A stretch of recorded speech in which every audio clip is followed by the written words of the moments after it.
700, exercise number 39, first half. Ready?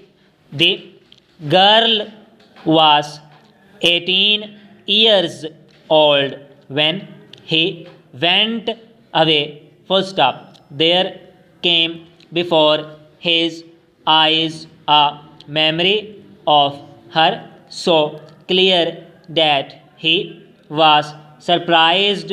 First half. In all of his 6 years he had never remembered her in that way. First half.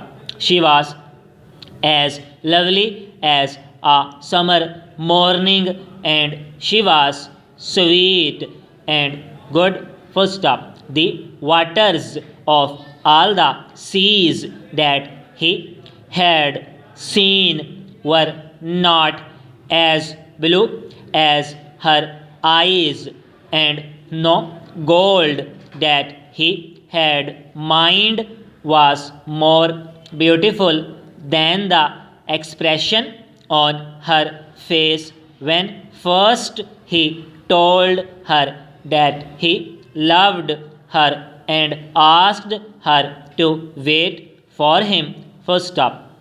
Being young, she was willing enough to wait, but she did not want him to go far away. First up. He would never return, she said. First up. So many of the old people she knew in that little town in the highlands had brothers or children who had gone away to make money and who had never returned. First up. Many of them had never been heard of again. First up. He offered her comfort for her fears and said with his hand on his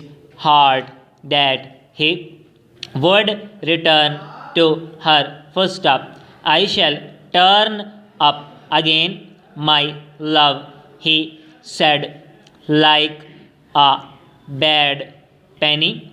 First up. But he added, I shall not come back with bad pennies in my hand, but with good gold in the bank.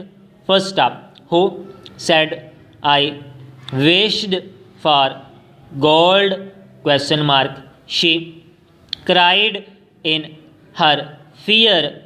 First up. A little farm in our lovely highlands is good enough for me. First up. But he made light of such an idea. First up. He told her that she was a girl in a million and he would make £1,000,000 for her. First up. When he was going away, he made her tell him once again that she would wait for him, and then he stepped on to the ship, leaving her crying. First up. As he thought of all these things, he saw that the land had become much clearer. First up. Quite soon he would be home. First up. He had wired me as well as his family, asking them to meet him. First up. When he was far away, he had been full of certainty first stop.